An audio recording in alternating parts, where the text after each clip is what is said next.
Good evening.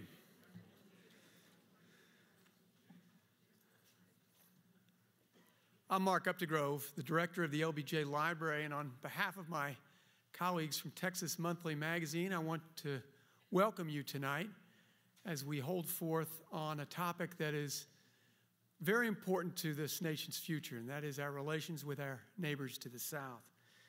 Before we get started, I want to introduce my colleagues from Texas Monthly, and I would ask you to hold your applause until the end.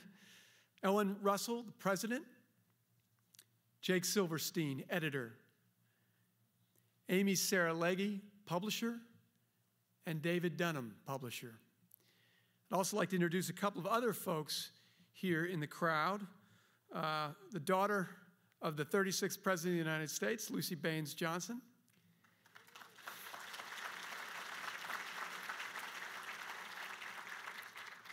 Granddaughter of the 36th President of the United States, Catherine Robb.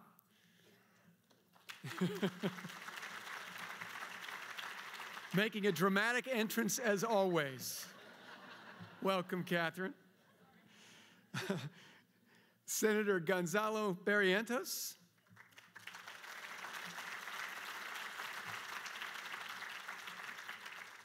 And Ambassador Rosalda Ojeda, Consul General of Mexico.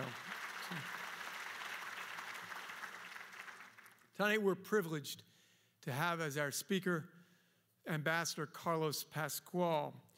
Ambassador Pascual will make some remarks and do a presentation, which will be followed by a discussion that he'll have with another former ambassador of Mexico, Jim Jones.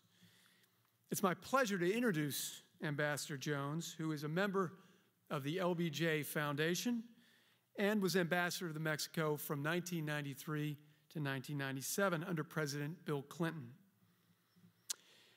Ambassador Jones, at the age of 28, became the appointments secretary to President Lyndon Johnson. Now, appointments secretary is now chief of staff, which effectively means that Jim Jones, at 28 years of age, was the youngest chief of staff in the history of the White House. After that very auspicious beginning, he went on to become a U.S. congressman from Oklahoma, president of Warnaco International, and chairman and CEO of the American Stock Exchange. Not too shabby. He is currently a partner and co-chairman of Manette, Phelps, and Phillips in Washington, D.C. Ladies and gentlemen, please join me in welcoming Ambassador James Jones.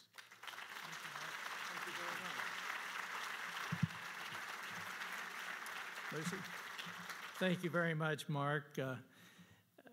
We have been very privileged to have some directors of the LBJ Library who have really brought to life the administration of Lyndon Johnson. Harry Middleton set the gold standard for presidential library leadership, and Mark Updegrove is doing an excellent job in carrying that on, and we really appreciate your passion. Lucy, awfully good to see you tonight. Ben Barnes, either that or a Ben Barnes look-alike. There is no Ben Barnes look-alike. I have the privilege of introducing our guest speaker tonight, Carlos Pascual. He brings a very distinguished career in foreign service to his post as U.S. ambassador to Mexico. After graduating from Stanford University and the Harvard University Kennedy School of Government with his master's degree, he joined the Foreign Service and for about a dozen years was in the U.S. AID, Agency for International Development, where he worked on a number of issues, but particularly starting out in Southern Africa with countries such as Sudan, South Africa, Mozambique, who were going through their own transitions. He was on the White House National Security Council staff as director for Russia, Ukraine, and Euro-Russia. He was very responsible in that capacity, and then as the U.S. ambassador to the Ukraine, to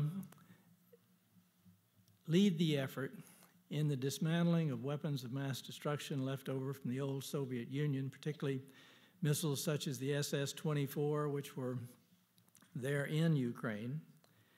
He went back to Washington, the State Department, as the coordinator for Reconstruction and Stabilization. And then he was at the Brookings Institute as the Vice President for Foreign Policy just before being named ambassador to Mexico. He has a passion for democracy, and that comes from a very early age. Having been born in Havana, Cuba, the year Fidel Castro took over, and immigrating with his parents to the United States at age 3. And his father got one of the last planes out of Havana to the United States before Castro shut it down. So he not only believes in democracy with a passion academically, but very, very personally. Being an ambassador to Mexico is one of the toughest jobs in the diplomatic service. Perhaps you may not know, but the history between our two countries has been a very difficult one. Managing that embassy is difficult. Until the Iraq War, it was the largest embassy in the world. In the Cold War days, Mexico City and Vienna were the crossroads of the spies. Mexico, until just about 15 years ago, in its textbooks, every Mexican child was taught the United States stole half of their country. And as the Mexican wags will say, the paved half at that. But the Mexican-American War still lived very vividly in the minds and hearts of Mexicans. And therefore, and it was also taught that a former U.S. ambassador to Mexico helped lead an overthrow of a Mexican president early in the 20th century. And so the U.S. ambassador to Mexico is very closely watched, and it's a high-pressure situation. When Carlos Pascual was named ambassador, the usual response from the Mexican political and media was critical. It said, number one, he's Cuban, and the Cubans and Mexicans haven't historically gotten along all that well. Number two, it says his expertise is cleaning up and helping failed states, and Mexico didn't like to be put in the category of a failed state. And many of my friends in government and business called me. By the time I had had a couple of briefing sessions with him, they said, what's he going to be like? I said, he's absolutely solid in demeanor.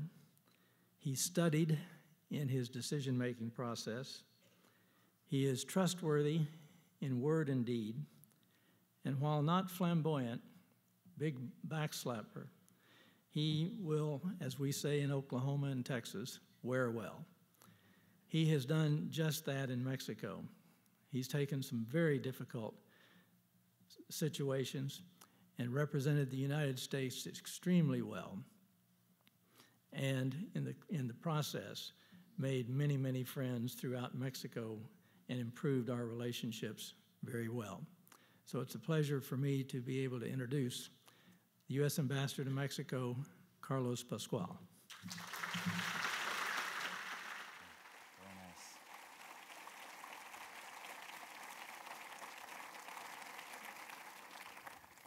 Jim, thank you so much. It's a pleasure to be here with you, and thank you for all you did in encouraging me here to come here and have the opportunity to speak with all of you this evening. It's really a pleasure to be here today in Texas. My great thanks as well to the LBJ Library. What an incredible institution to be able to speak at. Mark, what you've done here and building up the library and its activities, a tremendous tribute to you and to the institution at the University of Texas here at Austin.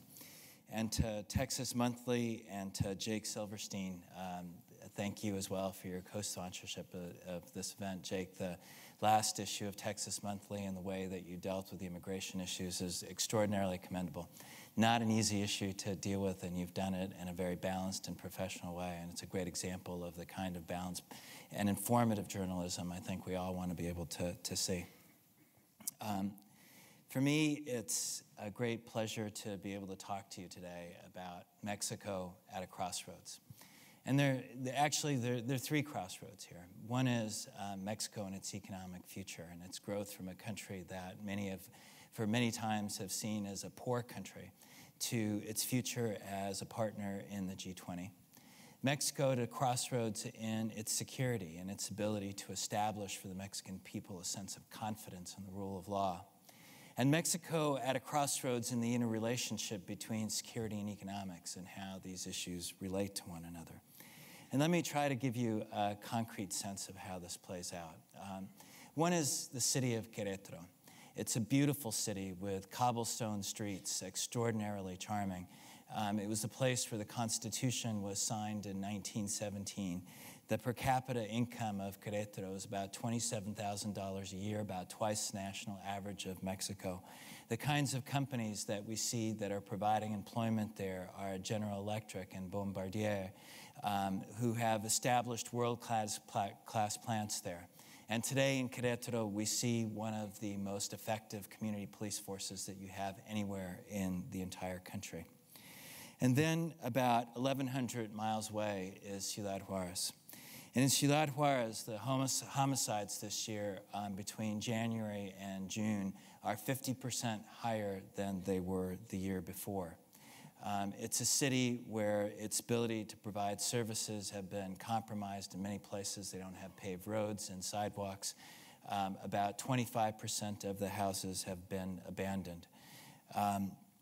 Today in Ciudad Juarez, about 60% of the households are run by single women. To give you a sense of the level of poverty and the way that that poverty has had an impact, somebody can hire a sicario, a killer, for about 2,000 pesos. And that gives you a sense of what that means for the loss of the value of life. And so both of these are realities in Mexico today, Querétaro and Ciudad Juarez. And the challenge that we face in public policy is how to create more Querétaros. And to do this, what I'd like to try to do with you today is explain a little bit more of the economic dynamics and the security dynamics that affect the policy decisions before us and how we can support Mexico in coming up with better options.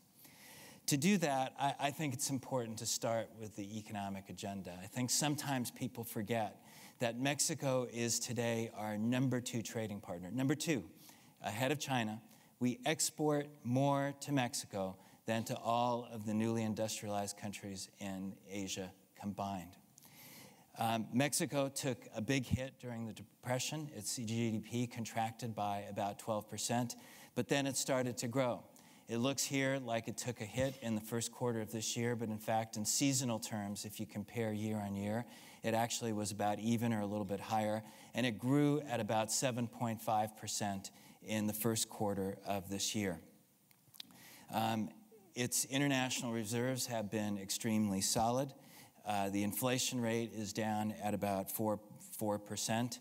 And if we look at foreign direct investment, on a year-on-year basis from the end of the second quarter of last year to the end of the second quarter of this year, foreign direct investment grew at about 34%. This year, it's grown at about 28% in the first half of the year, to give you the sense of the dynamic. And the question I think we have to ask ourselves is Mexico at a point where it can take its place beside the newly emerging economies of the world and grow along the same rates as Brazil, Russia, India, and China, in particular China and India? And if you see these other countries which have grown at China 11, 12, 14, 10%, India at lesser rates, but still significantly, the average growth rate in Mexico since 1994 has been 2.3%. And you ask yourself, how can this be? If it is next to the largest economy in the world, we have the benefit of NAFTA, it has an educated population, it has the benefit of natural resources. And one asks, is this something that Mexico can begin to change? Well, there are two factors that are generally central to this explanation. In Mexico today, there is one company or maybe a couple of companies that dominate petroleum, gas, electricity, cement, milk, meat, television, internet, beer, extremely important, and soft drinks. And in the financial sector, 3 banks dominate 65% of the market. I think all of us have come to recognize over time that competition is a basic factor in producing better outcomes in our economic capabilities. This is a challenge that Mexico faces today. The other big challenge it faces is poverty. Mexico has 47 million poor people by its own definition, 44% of the population. And this inevitably has to be brought back into a political context. One of the biggest factors that affects the migration of Mexico to the United States and affects that endless set of recruits that can be brought into the drug cartels. That is an issue. These poverty issues are of direct interest to us. And the question I think we have to ask is whether or not Mexico can take this moment of opportunity and get beyond these historical structural factors. I think that there's a chance that the answer can be yes, in part to do with reasons that have nothing to do with Mexico and some everything to do with China. The cost of transportation from China to the United States is now 124% greater than the cost from Mexico. It takes about 28 days to get there, to get to the United States from China. It takes 4 days from Mexico by land. If you look at exchange rate policies, the Chinese currency has been relatively consistent. The peso is devalued by about 20% since 2008. And if you look at wage rates, in 1996, the difference was $1.50 an hour to 40 cents an hour between the two, converging to $3.50 an hour to $3 an hour. This has produced an incredible phenomenon. And you get the anomaly of a coexistence of maquiladoras, processing plants, who had been in Mexico, went to China, and are now coming back to Mexico again, to places like Baja California Norte, Ciudad Juárez, Nuevo León, Tamaulipas. And in particular, in a place like Ciudad Juárez, you get the phenomenon that within 10 miles of one another, you will get brand new investment in a maquiladora.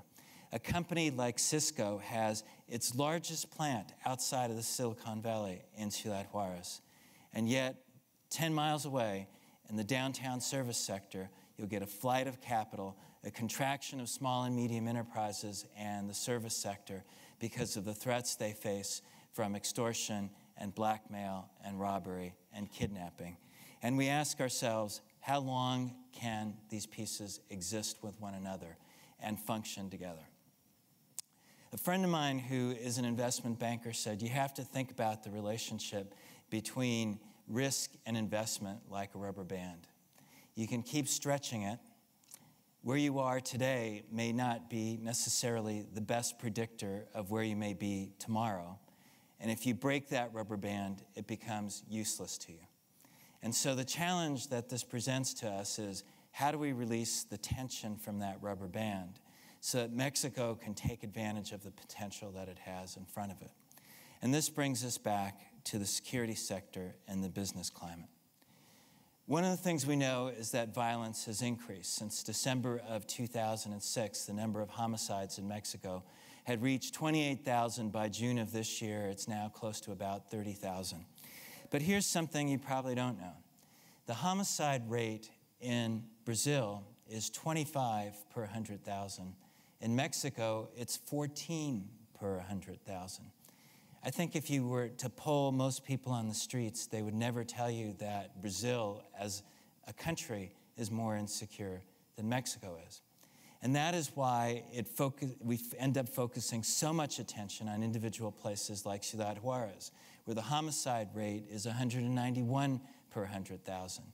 In Monterrey, where they've had more homicides this year than in the previous 12 years combined.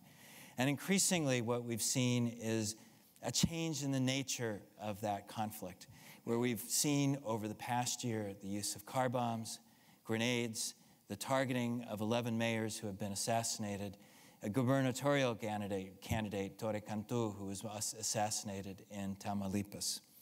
And it's these developments that have led a number of people to ask the question, is what we're seeing today in Mexico an insurgency? I think the answer is no.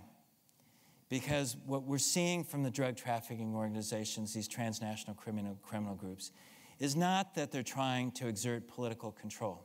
Yes, they are trying to corrupt, but it is much more analogous to what we saw in the United States in the 1920s or 30s, or in Italy over a series of decades, rather than the kind of traditional political insurgency that we've seen in different places around the world. But one thing is clear, is that we spent an awful lot of time debating the word. And what is particularly important, I think, for us is to understand the nature of the violence and what its sources are in order to be able to address it. And I'm going to suggest to you three drivers of violence, beginning with youth. Part of the tension that we see in Mexico today has nothing to do with cartels fighting each other, with gangs fighting each other, but in particular at this moment of dire need, especially during the economic recession, it became possible for the cartels to be able to recruit young people and pay them in drugs. 70% of the kids that we see involved in drug violence today are themselves addicts. And more, the violence that we will see in places like Ciudad Juarez is just simply kids fighting each other for control of a street corner so that they can sell their product and actually make their money. And that is part of the horror that we face today, because it's not only the violence in front of us, but it's the sacrifice of another generation in the places where the violence has reigned. For the second dimension, I think is key. We need to take a step back for a second and understand what's happened in the markets of the drug trade in the Western Hemisphere. In the 1980s and 1990s, Colombia controlled the drug market throughout the Western Hemisphere. And in 1991 or so, the United States made a major effort to secure our ports. And it ended up pushing much of that drug trade onto the inland trade routes. By the end of the 1990s, there were 4 cartels that were principally dominating the transit routes within Mexico. And it had moved essentially inland. Now let's take an aside for a second and move to Colombia. In 1997, the Colombians take an extraordinary measure of allowing the extradition of Colombians to the United States. They increasingly ramp up their extraditions. Plan Colombia is developed, and they start to implement it. In 2002, President Uribe is elected and seriously moves on the implementation of Plan Colombia. And suddenly what we find is that the Colombian heads of the cartels are no longer in their jails in Colombia when they're arrested. We've all seen the infamous scenes of Pablo Escobar running his drug empire from a glorified mansion that he had as a prison. Now they're in U.S. jails. They're in U.S. jails and they have no cell phones. They can't maintain the networks. And what happens? The Mexican cartels move down to Colombia and take control of the drug trade, and they become the kingpins of the Western Hemisphere. So imagine this of what happens in a market, in a legal market that goes from somewhere down here to somewhere up here. And I can't give you the values on this yet. This is part of the research that we're still working on. But if you think about this in legal markets when this occurs, you get new entrants, you get mergers and acquisitions, and you get hostile takeovers. What happens in illicit markets? People kill each other. And this is what we begin to see in Mexico over this period of 2002 and 2003. The violence that existed between the Sinaloa cartel and the Tijuana cartel breaks out to new levels in about 2002, 2003. In 2003, Ociel Cardenas is arrested, who headed up the Gulf cartel, and the Sinaloa cartel challenges him, and we see new levels of violence in Nuevo Laredo that caused the first closure of our consulate there in 2005. The Familia Michoacana enters into the scene in about 2006 and announces itself by rolling decapitated heads onto a discotheque to announce itself as a new purveyor of violence in the scene. Beginning in the middle of the decade as well, we see the Zeta cartel, which previously had been the armed wing of the Gulf cartel, taking over as a cartel in its own right. In 2008, Arturo Beltran Leyva splits off from the Sinaloa cartel. He goes to Monterrey, associates with the Gulf and the Zetas, but then he establishes a branch in coordination with Vicente Carrillo Fuentes in Ciudad Juarez, with new levels of violence beginning to escalate, and that becomes the period of time when we see this kind of rising violence in Ciudad Juarez. And then, even this year, we see in Nuevo León and Tamaulipas a split between the Gulf cartel and the Zetas, previously allies, that result in new levels of violence there. What's to be learned from this? Well, first of all, for those who say, can't we go back to those old days when the violence was different? You can't, because it is a new market in the Western Hemisphere for drugs, where the Mexican cartels are the heads of the organizations, and where the violence has been sparked by their competition for leadership. Going back to the days when the Mexican cartels were transit entities is simply an impossibility that's not going to occur. The second thing that I think is at times not very well understood is that President Calderon and his fight against organized crime is not the driver of this violence. And in fact, the question is a different one, was when was the Mexican government going to stand up to the kind of violence that was evolving throughout the hemisphere and within Mexico? Now, we still have to ask ourselves, what happens when you add on to that a hit against the drug trafficking organizations and the impact that it causes, the impact that results on violence in Mexico and in the hemisphere? And that brings me to the third cause. In the United States, besides the fact that drug demand has generally been increasing, demand for cocaine, which has been the principal drug cash crop, has actually been reduced, putting greater pressure on the market. We've invested more in interdiction. We have today between 26 and 27,000 CBP and ICE agents on the border in comparison to 15 to 17,000 during the Bush administration. President Calderon comes into office at the end of 2006 and says that he's going to confront these drug trafficking organizations. And as we've seen in any type of public policy, something that we appropriately note in this building, it usually takes a couple of years before you start to see an impact. And the development, for example, of a federal police force, which was previously 6,000 strong, growing now to 34,000. And then on the part of the United States, beginning with President Bush and President Calderon, and then extending it to the Obama administration, there's the beginning of the Merida Initiative requested by the Mexicans. But it takes time to start building up the vetted units, the intelligence sharing, the provision of non-intrusive inspection equipment to understand and analyze what's moving across the border, the support for the development of a federal police force. And all of these factors begin to come together in 2009. And what do we see? At the end of 2009, with the death of Arturo Beltran Leyva, one of the major organizers of one of the 6 big cartels in Mexico, the first major takedown of an organized crime figure since Ociel Cardenas in 2003. And since then, we have had 12 to 13 major figures who have either died or been captured in Mexico. What are the lessons from this? I think first is the importance of the rule of law. One of the questions people ask me consistently in Mexico is, if we consume more drugs than Mexico does here in the United States, why is it that there's so much violence down there and not so much up here? And one of the factors is that when there is violence in the United States, the police respond immediately. There's a cost to that violence. Individuals are put in jail, they're prosecuted, and they stay in jail. And that is something that Mexico did not inherit through its one-party political system where everything was decided politically. And so if we look at the civil justice system in Mexico today, less than 2% of all crimes that are committed result in a sentencing, which essentially for the cartels has meant impunity. And when this violence began, there was nothing to put it down. And so a critical factor for us to remember is we have to work with Mexico on reinstituting that rule of law. Otherwise, you never get out of the cycle of violence. The second is that money matters. Money is what changed the nature and the structure of the drug cartels in Mexico and brought them to the kingpins of the region. We now need to work in the other direction.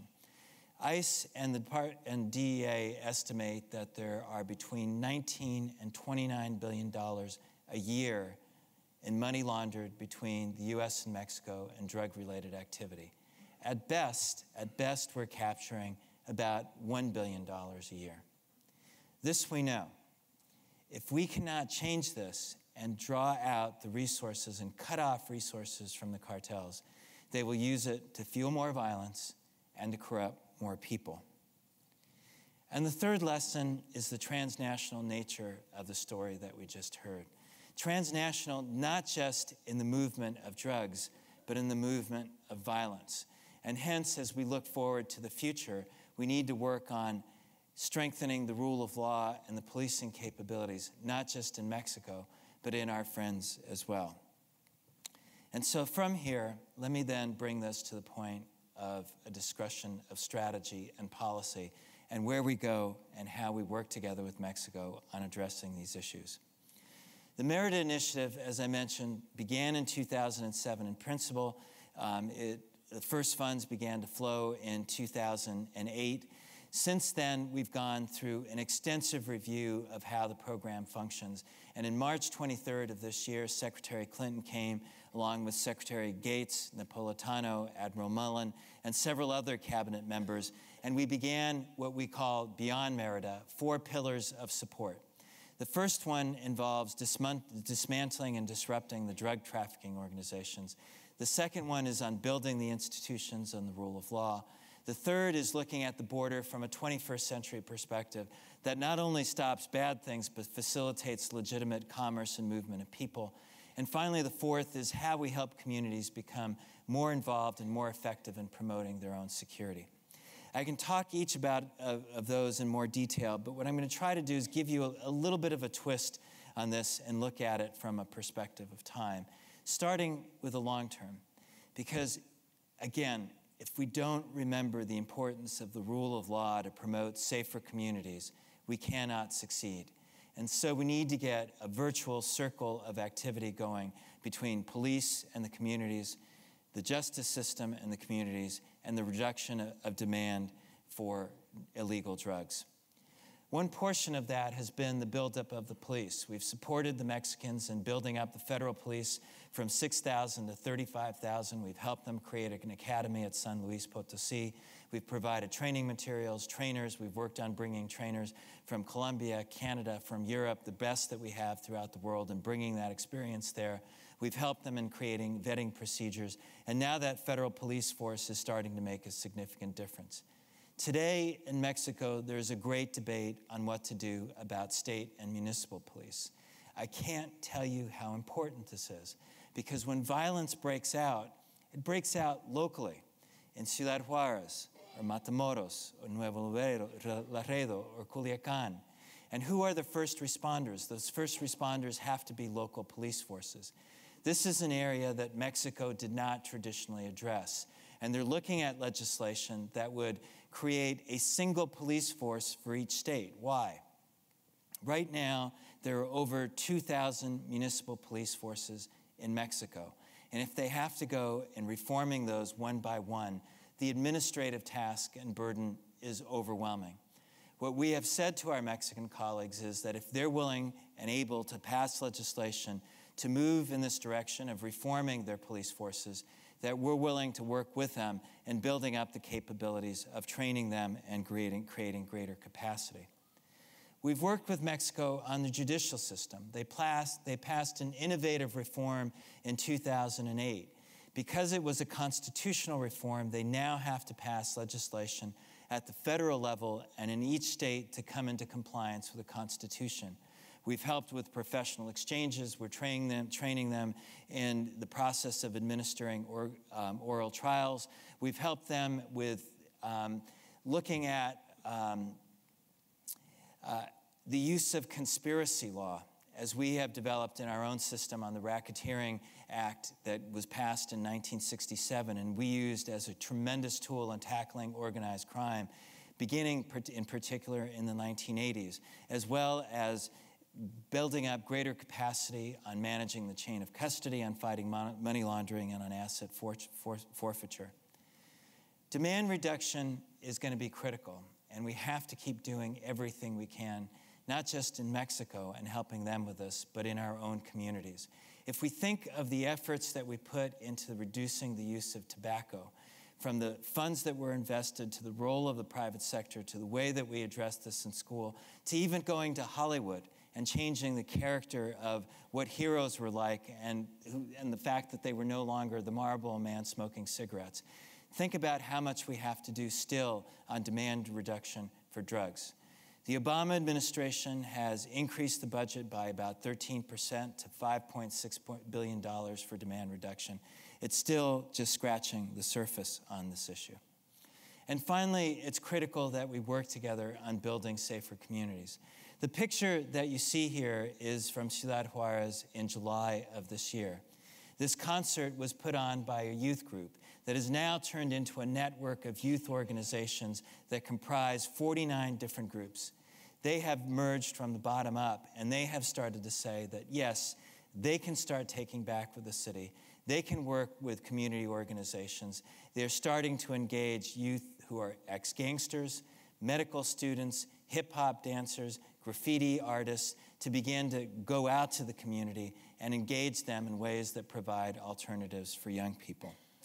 I start with the long term because if we don't begin on that agenda on helping Mexico promote this long-term change, you never get to the point where you have the capacity to break the circle of violence.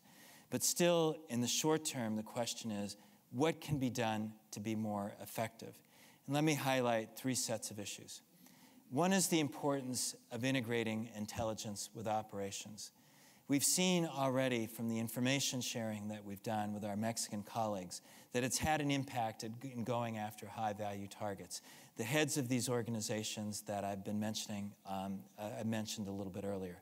But let me put it from this perspective in 2 extremes. If your policing strategy is to be present on the streets, have confrontations with bad guys, and respond to those confrontations, the likelihood of making a radical or significant change is fairly limited. But if instead you can focus attention on safe houses, training centers, weapon stashes, vehicle storage sites, you can start to strip away the capacity of the drug trafficking organizations in a way that can begin to cripple them. That is at the core of what we're doing in our cooperation with one another.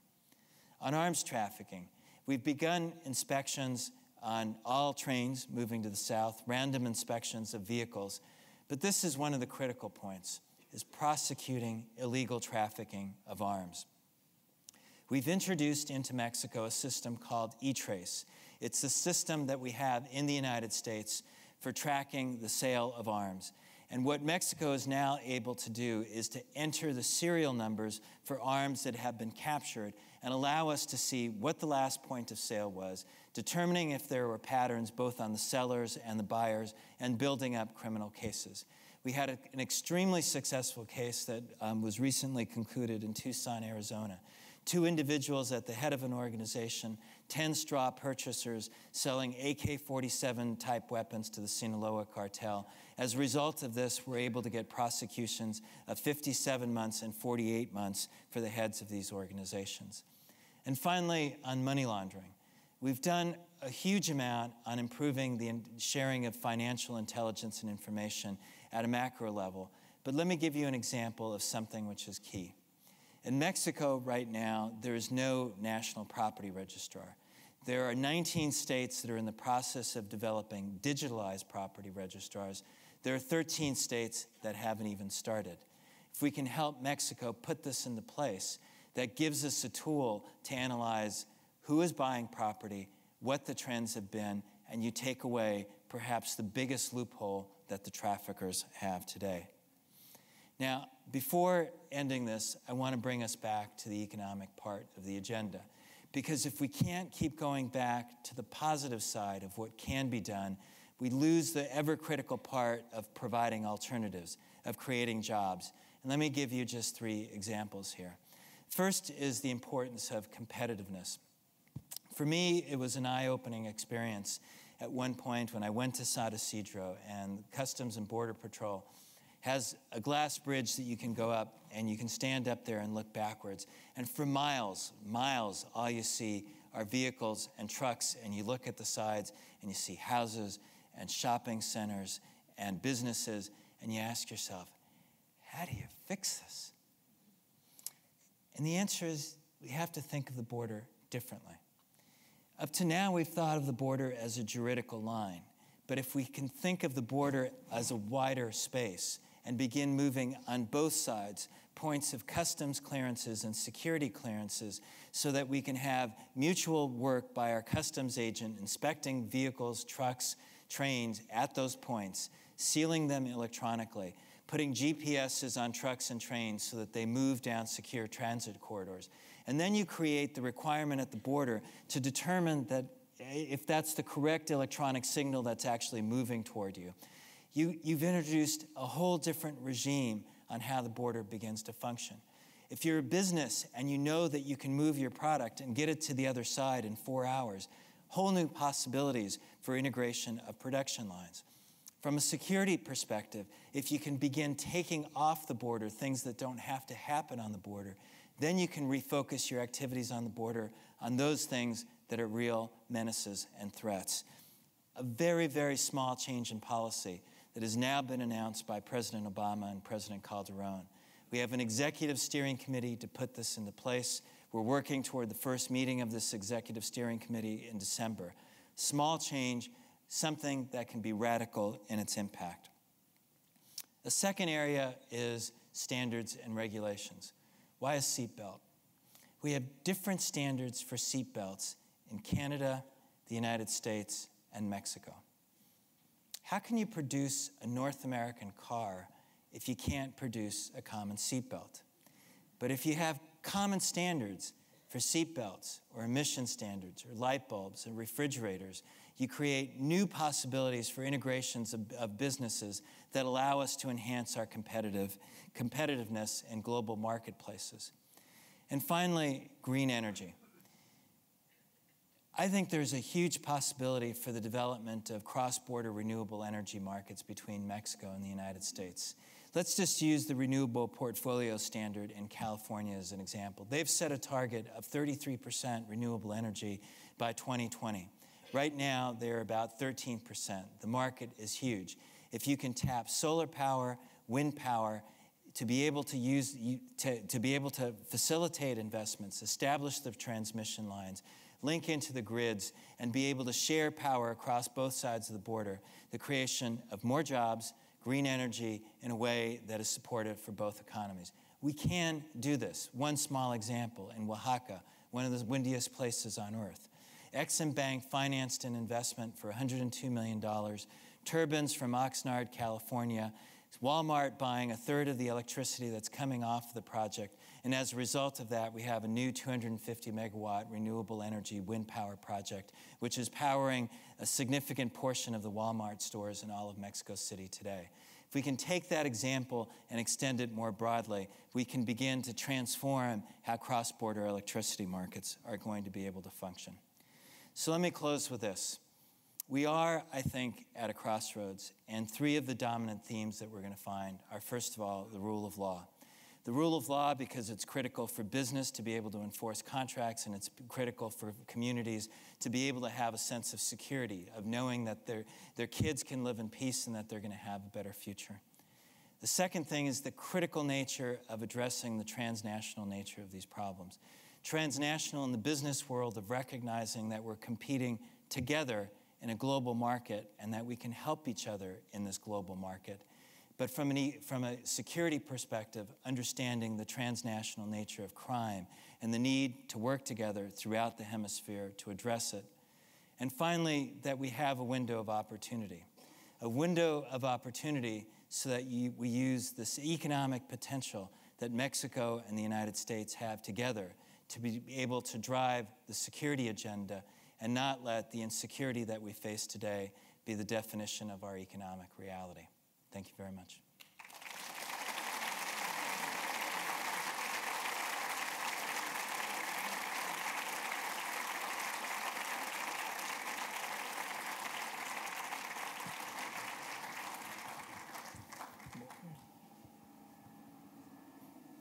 Need one more chair.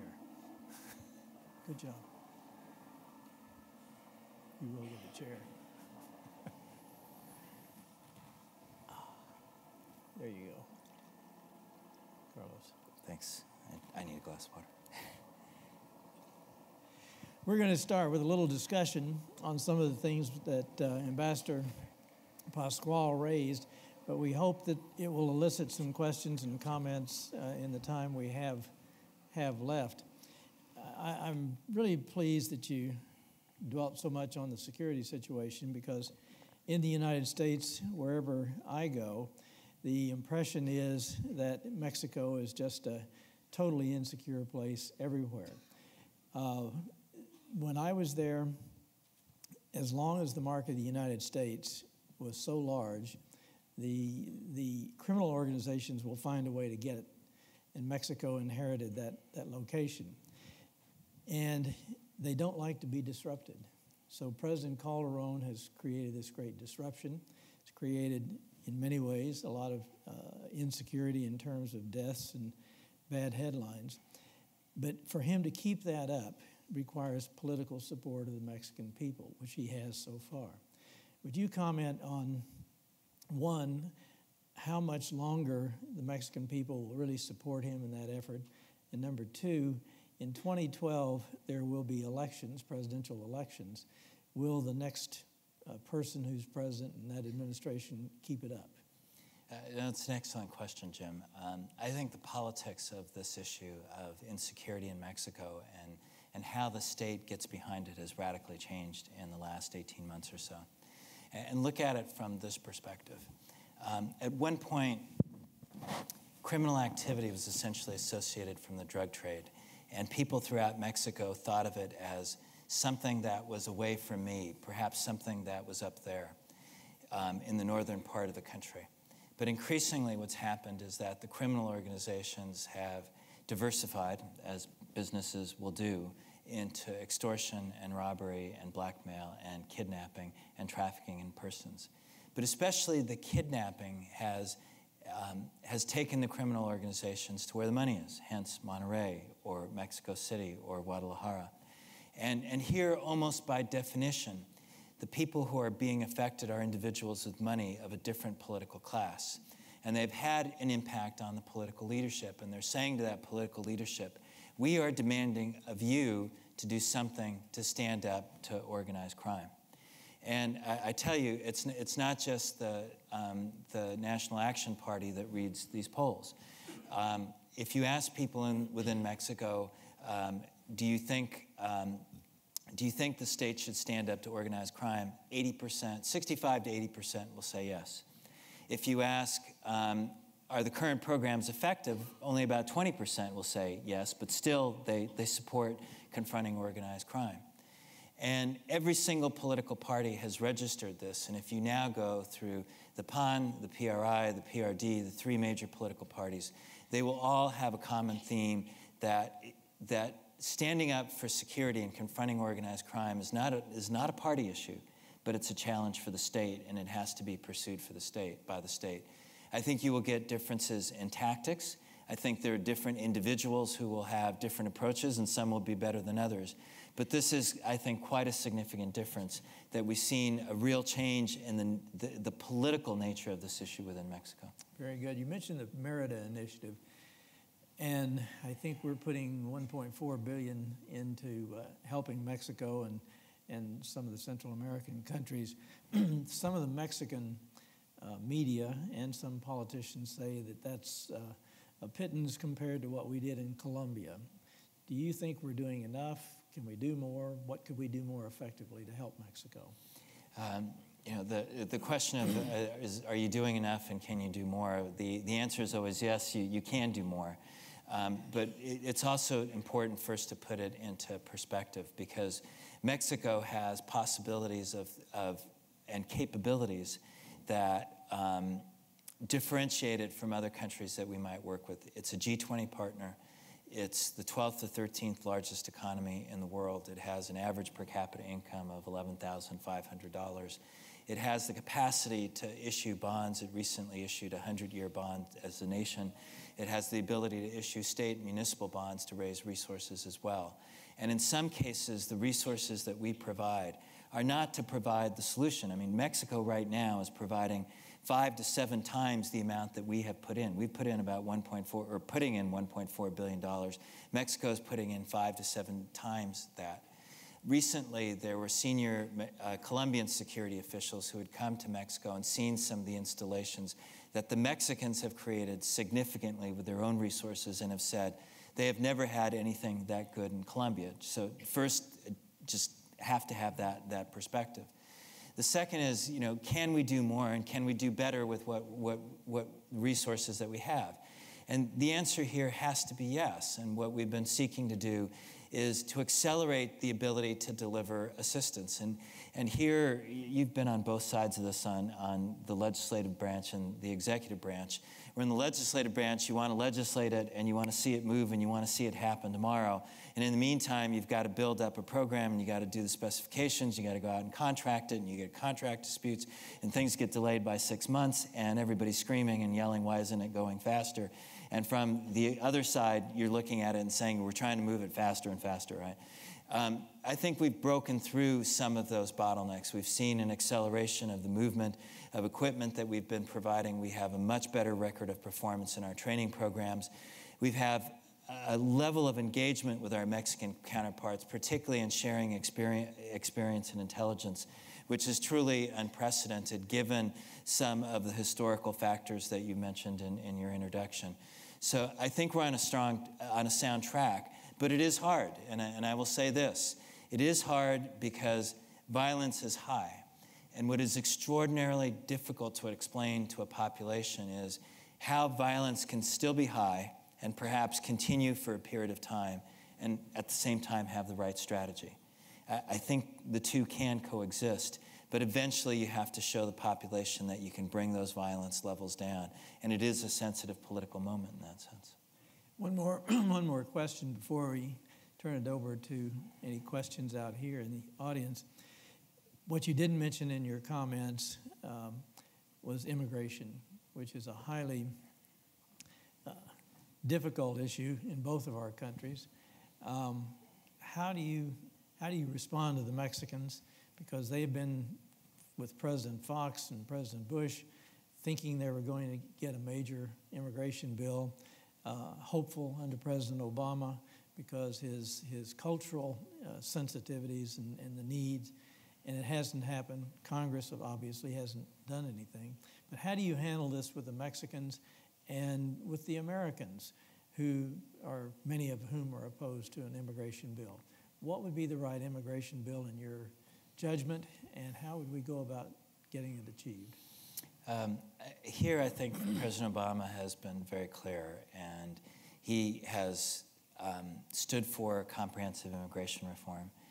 I think he's eloquently stated that until we can create a legal basis for the movement of people in and out of our country and the 11 million undocumented workers, there will always be a sense of instability and insecurity, and that will trigger legislation, as we saw in Arizona with SB 1070, which is a reaction out of fear of not understanding how immigration might relate to people in the United States, especially at a point in time when we've just gone through the worst recession in 100 years, and there's an understandable fear that people have about their jobs. And yet at the same time, we've seen that Mexican population and other immigrants into the United States have made important contributions to our productivity, to our ability to take on jobs that others may not necessarily have taken on, and have continued to make contributions to our economy and to the Mexican economy as well. And if we can put this on a legalized basis that takes away the potential for exploitation of those individuals, then both they are better off and we are better off, and employers have greater certainty and the general population has greater certainty. What are the components of that? President Obama has outlined 3 key pieces. One is that we need a legal framework to be able to manage the border and to have security on the border, and hence the ability to invest in law enforcement, and why that has to be a central part of the strategy. Second, employers need to have a clear understanding of what they can do and the penalties that they're going to pay if they violate the parameters of the law. And thirdly, for undocumented workers to have a possibility of paying a fine, learning English, paying back taxes, and having a path toward legality. And if you can have those three things, it becomes the foundation for a legal system that gives us greater certainty.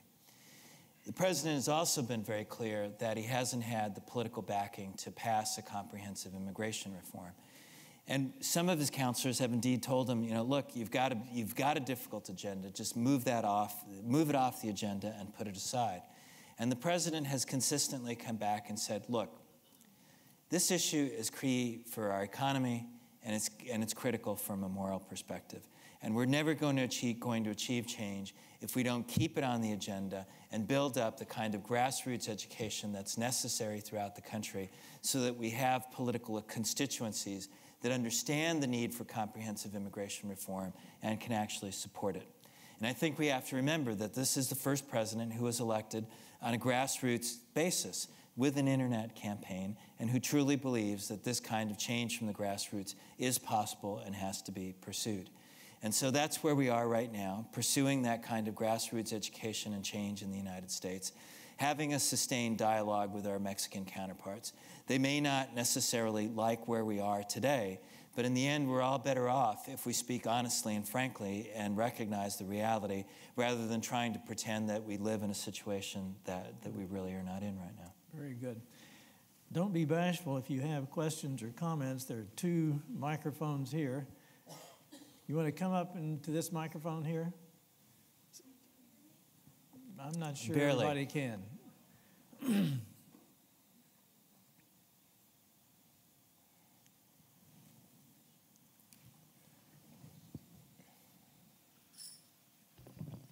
I guess the first question that comes to mind is... If you wouldn't mind introducing yourself and just saying any affiliation, just because it helps me sort of get a sense of the context.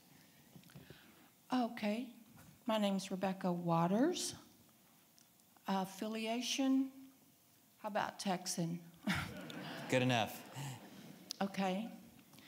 I guess what I wonder about as far as this whole dilemma is there a way to cut that money off that they are getting, the money that's being laundered? Is that the main thing that's driving their ability to keep the cartels going? Is it the money, or is it the recruitment of the people that are going into their organizations? Okay, let me ask, does anybody else have a question on the drug organizations? We'll bunch them all together here. Okay, go ahead. Okay. When we start, after 9/11, one of the first things that we did as a government, we went in and found ways to cut off money that Al-Qaeda would be getting. Yeah. Can we cut off the money to these groups? Let's have an answer on that.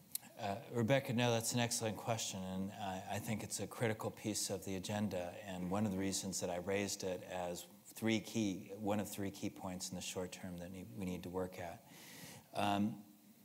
In order to be able to do this, we have to attack the problem on several levels.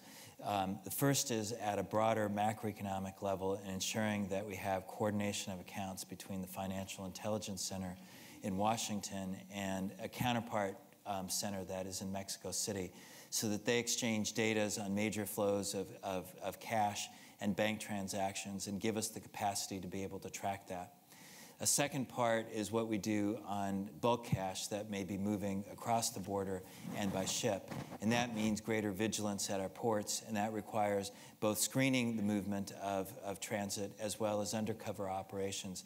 Just to give you a sense of the complexity of this, there was one operation where in Los Angeles, drug-related groups had bought a legal business and were stashing cash in fertilizer that was being shipped from Long Beach, California to Mexico, a legal operation into which they had injected illegal activity. Fortunately, we were able to capture about $40 million in one of those operations. Third level is getting the granularity that's needed on the individual businesses, the accounts, the real estate, and that's why I mentioned the property registrars is such a key.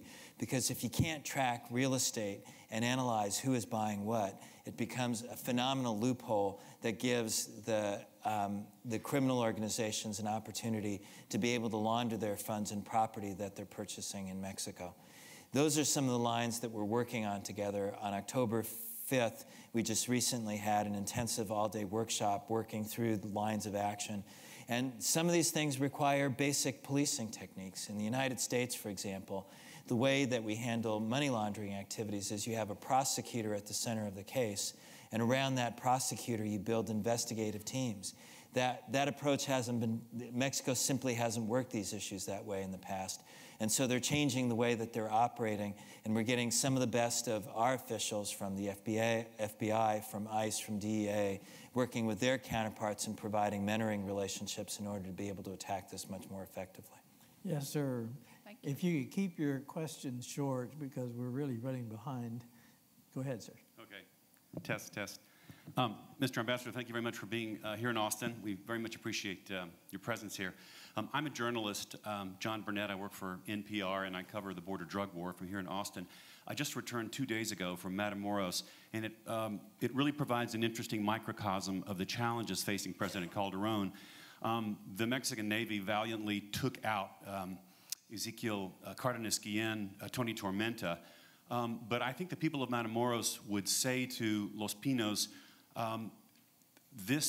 we appreciate these efforts, and yet we know that the Zetas are planning at this very moment to move in and try to take over the plaza that was run by the Gulf Cartel. And so that the effect of taking out some of these major figures that have been successful in sort of creating headlines has been actually to create more violence in the places where they had areas of interest. The United States is backing... What's your question? Well, the question is, what do you see as the end game? When and how do you see the drug violence finally resolving itself? This is the question that I get all the time from Mexican citizens. I get the same question, as you might imagine. One of the reasons why I tried to go through the history of what's happened in the drug markets in the Western Hemisphere is to, in fact, point out part of what you're saying, that a major source of this violence is the competition that you had between these drug cartels and transnational criminal groups, and that the violence, when it wasn't confronted, continued to spread. And there's the temptation in the short term on the part of many groups to say, just leave it and tolerate it. But in fact, that's actually what happened over the past decade. And the result of that was an even greater growth of violence. What we've learned here in the United States, let's remember in 1988, the principal political issue in the presidential election campaign between George Bush and Michael Dukakis was security, was policing, was security in our cities. And one of the things that we did in the United States was we invested massively in the capacity of police to undertake community policing, to have local contact with those communities, to develop trust, to get information from those communities, to be more effective in the way that they conducted their operation, and then start to create a positive cycle of reinforcement between the community and our security forces. Part of what we are doing today is to build up that capacity, help Mexico build up that capacity. But in the short term, that's one of the reasons why I've reinforced the importance of cooperation on intelligence, because if you're going to have an impact, you have to operate in a way which is directed and focused and smart, not just as a result of running in and bumping into bad guys and having a confrontation. And I think those are some of the kinds of things that we can help Mexico to be able to get the situation under control. It is very hard to preach patience in a situation like this. But I think if we begin to put it in a historical context, it helps us understand that it was the lack of confrontation with criminal activity that led to its growth. It can help us maybe create a little bit more space to be able to have the political ability to undertake the programs that are necessary to really have an impact and start to demonstrate that the rule of law can prevail and can give Mexicans greater control of their streets. We're probably going to have a couple of more questions. I'm not going to be able to take everybody that's standing there. I'm sorry, but here's a question over here. Yes, I'm Philip Russell, author of several books on Mexico. And as you said, President Obama has come out very clearly favoring immigration reform, but he's been strangely silent on us living up to our NAFTA obligations in permitting Mexican trucks into the U.S. And since we allow Mexican airplanes into U.S. airspace, it seems like we could do the same for trucks. And where do you see that issue going? It's a very good point, and President Obama has acknowledged that we have not met our responsibilities. You're right to point it out. There's a NAFTA decision that, dates back to, I don't remember actually when it dates back to, a while ago. It's, what's that? The court case that knocked it down? Yes. Yeah, it's over a dozen years ago. And as a result of that, Mexican long-haul truckers are not allowed to continue into the United States. And as a result of that, they have to stop at the border, and U.S. drivers have to pick up the cargo and bring it into the United States. It takes time, it increases costs, and it creates security risks because during the time the cargo is left in relatively unguarded storage sites on the Mexican side of the border, that becomes the greatest risk point on where illicit products can actually be attached to the bottoms of trucks or incorporated into them. The president has spoken to President Calderon about this a number of times. We've been seeking ways to be able to put back in place a pilot program that existed for a period of time and then expired, and we weren't able to get the funding for it out of the Congress. This has become an issue between the administration and the Congress where we're still seeking to build up the constituency that's necessary to be able to pass legislation and get funding that allows us to move forward on this trucking issue, and we simply have not been able to build up the mass that's needed to be able to do it. Yes, sir. Hi, my name is Austin, and I'm just somebody who follows the drug wars closely, but you mentioned earlier that the cartels have a criminally driven motive that isn't political. If that is the case, what are your thoughts on the more than several political assassinations that have taken place under the hands of the DTOs in Mexico in the last 3 years? I think that what they're seriously trying to do is to demonstrate to the population that is to try to get the population to essentially argue for going back to where they were before, where they lived in a world of impunity, where there were no consequences to the criminal activities that they undertook before, and to sway the population so that they are no longer providing their support and backing for candidates and political parties that are willing to confront the drug trafficking organizations. That's as a result of a sheer interest in promoting criminal activity and being able to operate with impunity. It's not because they want to pick up the garbage and run the power plants and become the foundation for governance. A very significant difference, let's say, from Pablo Escobar in Colombia or the FARC in Colombia. What we have in Mexico are groups that are very much seeking to be able to pursue illicit activity. One final point I'll make on this, and the question always gets raised, is that a contradiction with Secretary Clinton? No, it's not. What Secretary Clinton was trying to do when she raised some of these examples and used terms that we have to think about whether or not this is like an insurgency is to focus people's activity or attention on the level of brutality and violence that has been exerted by the cartels and the need to be able to deal with it with a seriousness of purpose that is up to the kind of violence that we're starting to see. And so what we're trying to do is focus on a very harsh reality that the cartels are trying to use violence to scare the population in order to be able to get impunity on how they run their criminal activities. We're going to have to close off with two very short questions. Over here, this young lady over here. What are your thoughts on an international minimum wage? And if you are not in favor of an international minimum wage to end the poverty that seems to be the predictor of all these issues, how do you see bringing the gap between the very, very rich and the very, very poor together better, so that people aren't so desperate to come to the United States. They're not so desperate that they turn to war and drugs and those other things. Thank you. Why don't you go ahead and ask your question too, and then. Okay, I'm Hamish McKenzie. I'm a journalist from New Zealand. You talked about a number of ways of reducing the power of the cartels in Mexico, but one thing you didn't mention was drug legalization, i.e. taking the power of the drug market out of the hands of the criminals and putting it into government hands.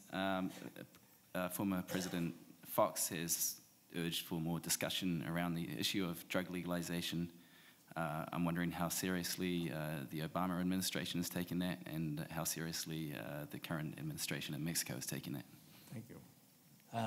First of all, on the issue of an international minimum wage and poverty, it's probably beyond my brief as U.S. Ambassador in Mexico to take that on a global scale.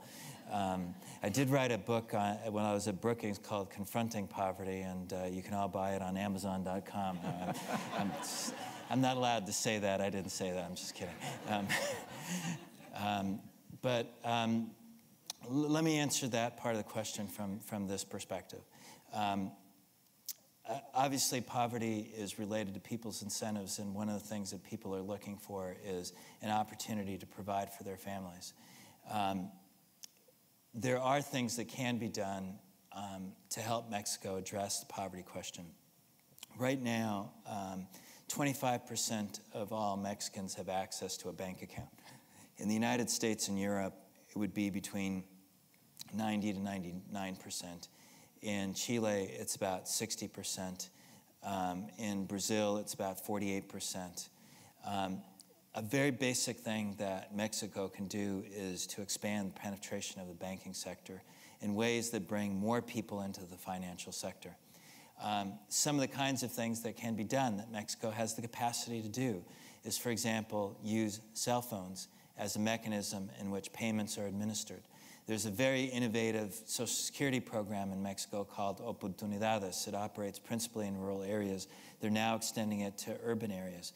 If they were able to make the payments transmitted through cell phones that gave people a signal or code where they could bring that to the functional equivalent of their local 7-Eleven, and then be able to draw that money from a bank account that they create for them, suddenly you can have 15 to 20 million people drawn into the banking sector that previously had been excluded. If you start creating those kinds of financial mechanisms, then you have much greater capabilities for extending new business opportunities, the expansion of credit, micro-enterprise activities that can start to create employment. These are not rocket science types of solutions. They're things that might have seemed impossible 25 years ago, but when we look at what has been done in Africa and in Kenya, for example, with this kind of technology, Mexico can certainly apply it and get positive impact on it.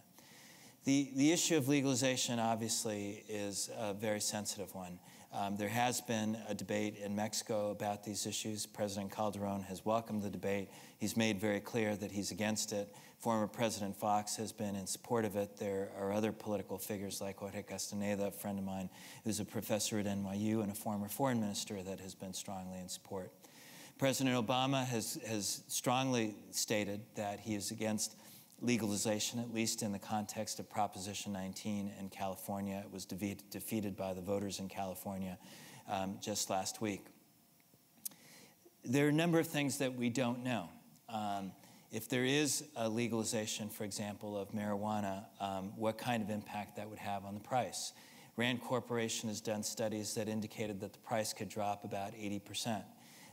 We know something about the relationship between price and consumption, but we don't know a whole lot about what the exact elasticity of price is on consumption of marijuana. But it would probably be a fair bet that there would be increased consumption. We don't know a huge amount of the relationship between marijuana and other drugs, but we know statistically that virtually every user of other hard drugs has also used marijuana.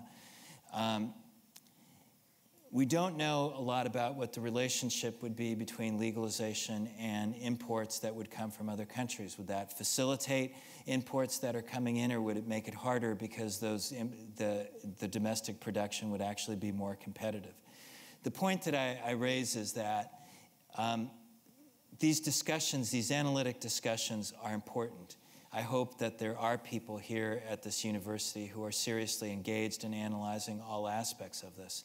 When we come to the point of the development of public policy, we need to know the interrelationship of all of these factors, because if we don't get it right, if we get it wrong, we can make serious mistakes that could lead to wider drug use and wider addiction, not because we intended it to, but because we just simply got the public policies wrong. And so the plea that I would make is that, yes, let's have a debate. Let's have a discussion about what the best public policies would be, but let's seriously look at the analytics of it and go through a process of putting that on the table so that there's real transparency when our politicians finally come to the point at proposing specific legislation, that we have the best possible understanding of what the interrelationship of all the pieces might be. Some very good questions, and you see why I'm so proud he's our ambassador to Mexico. Thank you very much. I want to. Good job. Good job. He's going to wind us up. Thank you all for coming. Thanks so much.